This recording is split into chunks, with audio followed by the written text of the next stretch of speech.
Thank you, JRK.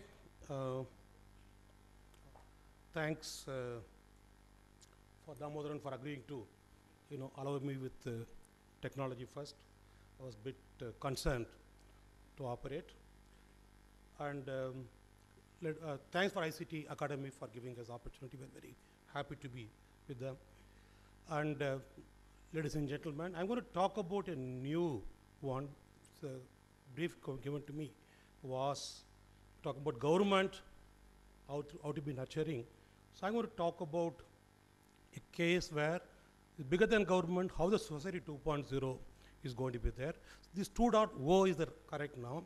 The web 2.0, the new way of doing things, is just not about technology, about people. In that context, we'll talk about entrepreneur 2.0, okay, 2.0. And finally, we're talking about what's in it for me, for academics, employer, and of course, for the students. So I challenge you to sleep at your own risk. You want to miss some fun, okay? With it, I will take it there. I think the time is running. I don't want to leave it there. See, these people know that Web 2.0, I try to put it in a very simpler way. By the way, I want to say that I may not be right. I'm just trying to give an idea to you. So you have experts like JRK, Damodaran. They're good in that. They can do this. See, what we are saying here is that essentially Web 2.0 consists of three things, actually two things. A cloud where the services are put. By the way, the cloud is not an IT thing. Today you buy music using cloud, books using Flipkart, and so on. You do transactions, cloud. So you have service providers are clouds. I like to take it this way. I have been telling for a long time, it's very interesting, that before electricity came, the people have to carry their energy with them, whether it's oil or coal. In fact, there are certified energy carriers. Will carry the lamp carrier, oil carrier, used to go there. If you take the Genghis Khan time, they would carry the fuel. With the electricity coming, it was a utility was generated, it was transmitted. The appliances like fan, TV, you use them. And again, the electricity like Tamil Nadu by the absence of that. It's consequence based, absent not by the presence everywhere. Similarly, the utilities in information or the cloud is going to be in that way. So you're going to have the cloud is going to host, it's going to abstract government, it's going to abstract providers like studio, if it is a music, manufacturer, it's going to abstract even supply chain people. You're going to see, you're going to treat with them, you're going to give a card, you're going to decide on this. So it's a cloud there. Then in the front you have what I call them as, there's a technical term or appliances or Internet of Things.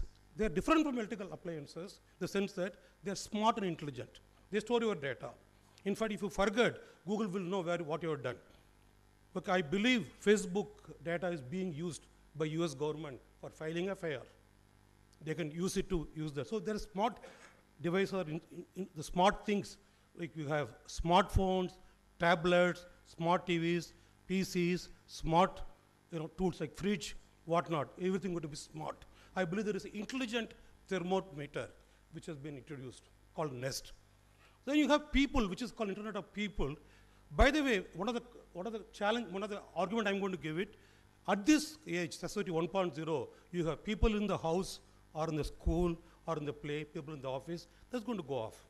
So basically what you're saying here is that the Web 2.0 paradigm allows cloud to be connected to the people using smart devices. I'm going to discuss a little bit about what is happening because of smart devices, because it's very important, because we are going to talk about a future.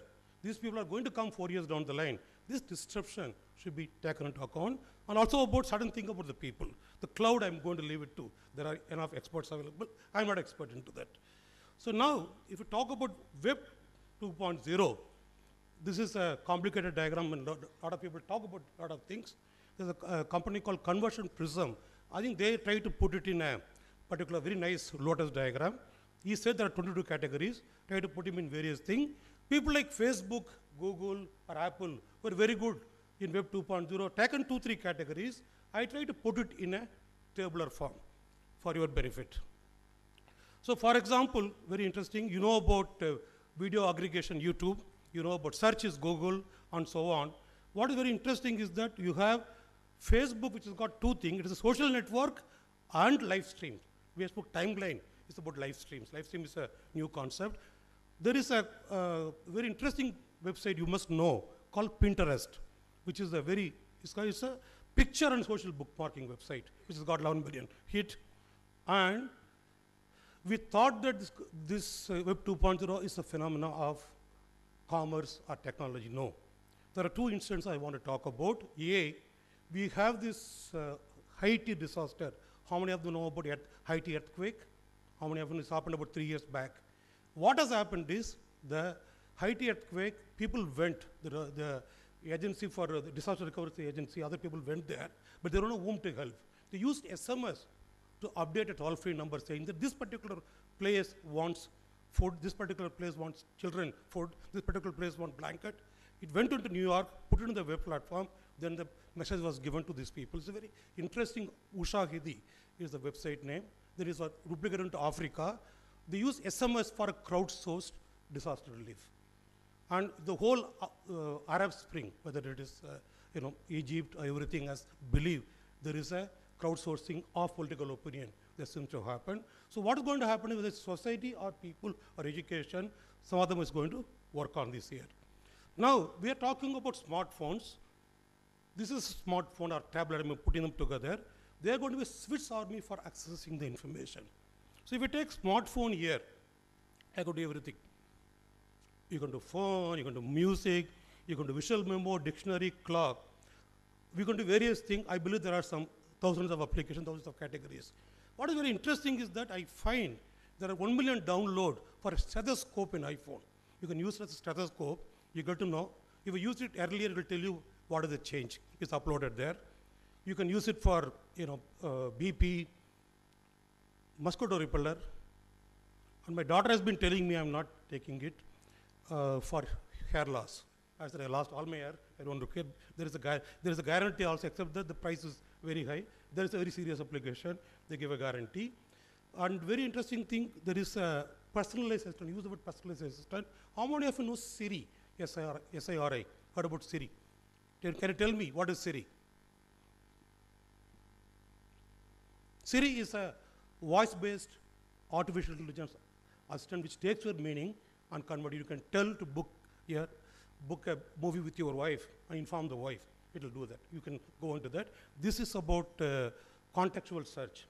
And we have this M-commerce. What is interesting about the M-commerce is that you don't have to do swipe or waving. You just wave, things get done. It's called near field control. I am very interested in augmented reality. There is this application called WordLens, where if you go to a Spanish place, you put on a hoarding and it will automatically translate. What is very interesting is that because they're connected all the time, they have the power. I want to tell you that 34 years back, when I worked in Sigarikota ISRO, we are monitoring Aryabhatta. I had TDC 12 computer where I have to remove everything and go inside. It's got 8 kilobyte, 4 kilobyte went to the OS, 2 kilobyte for photon compiler. We have 2 kilobyte for managing Aryabhatta, we manage them. Today you have minimum 32 GB on your packet. You have a mainframe in your packet, multi-core. So it's a very powerful system. So what is happening is that Swiss Army knife. It's got all the information at your fingertip. This is rising to what we call as a post-PC era, where the PCs are taken over by smartphone. By the way, the smartphones are not cheaper. I mean, I can understand they are cheaper. They are not cheaper. They're costlier than a netbook or a PC. Year 2011 becomes the year of the smartphone or tablet. The total number of shipment has overtaken them. I think more than the numbers, what is very interesting is that you have to go to the computer to use it. So you don't use it for casual purpose. With this thing, you can take them wherever you want to take them. You can use them in the bedroom, wherever you want to use them. You can use them. They're very intimate, with the result that they give you more of real world. Like I told you, they take care of stethoscope, everything. What is very interesting is that these devices are taken over by millennials and digital natives. Millennials are those people, Gen Y, born after 90s. Digital natives are those people who are born with these devices. I'm not a digital native. I'm a digital alien or digital immigrant. Mark Pensky has given an article on this. They said, we have to forget it and learn every time new technology comes. I believe when it took me about 2 years to get adjusted towards email. Now they are saying email is passé. You're not cool if you're using email. Okay, then you have to forget about email. I don't know how. Where do these guys come? So let's see a small demo of this here. Just wait for 1 minute, you can understand. You're going to be your customer tomorrow.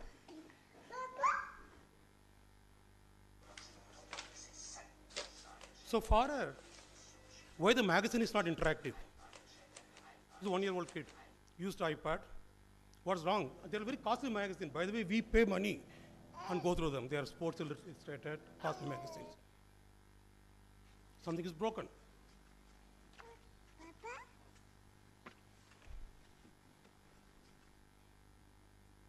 Useless.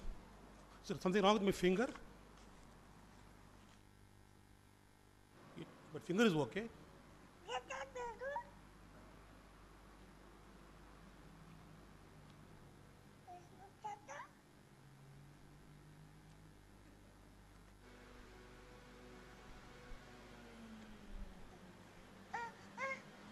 Oh, where is my magazine that works? See, for us, an iPad is a magazine that's interactive. See, she's very happy.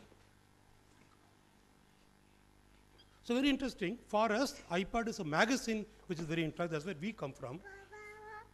For her, iPad, so magazine is iPad which is not which is broken. So how are we going to deal with them? This is going to be your customers, digital age. By the way, India has got 300 million digital natives. Okay, and the point is, people like us, Yarka was telling, I have experience. We are digital aliens. We don't know how to do with this. This is another challenge you have. What is another challenge for organization is a bit complicated.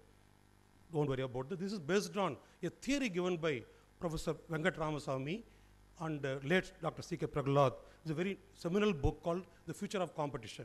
What they're basically saying that is, before this internet era, you have the firm or the seller who produce the result thinking that customers will buy it from the supplier and sell it to the customer. Basically what you did is you decided on the product to sell, then you decided on the segment and try to push it through marketing and sales. So the customer is passive, doesn't have a choice, and the buyer decided about everything. And you have systems like ERP, Enterprise Resource Planning, Supply Chain Management, Customer Resource Management, CRM, been built on this. This is based on the bartering theory. It's getting into what we call the new era. Like if you use earlier, if you have to buy your music, whether you like it or not, if you want to buy Sgt. Pepper Lonely Heart Club Band, you get 26 more songs, the same Beatles. Because the manufacturer decided to put 10 songs with the guys, I would listen all of them.